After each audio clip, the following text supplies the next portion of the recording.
Hi,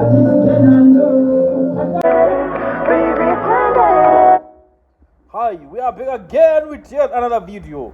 My name is Party Twice, Mr. Beat Zimbabwe, and we are broadcasting live from our Party Twice studios.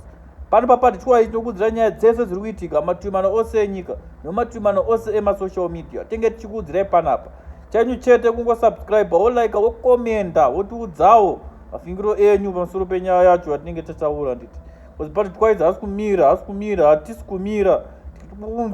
Kuunzirai chete zviri kuitika, nyangwe mukasalike, nyangwe mukasakomenta, tikukuudzirai.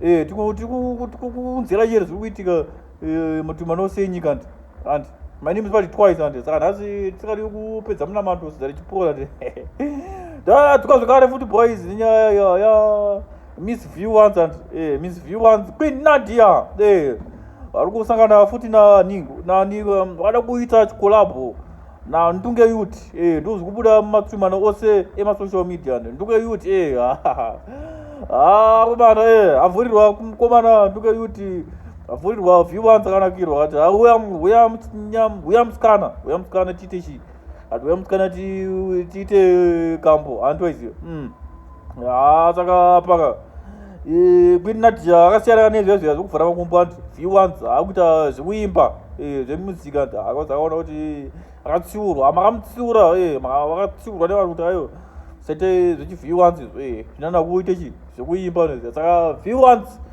Miss Queen Nadia anoda kuita featuring Ndunge Youth music coming soon and saka gare makatenga data and my name is Party Twice, Mr. Beat Zimbabwe. Don't forget to like, share and subscribe.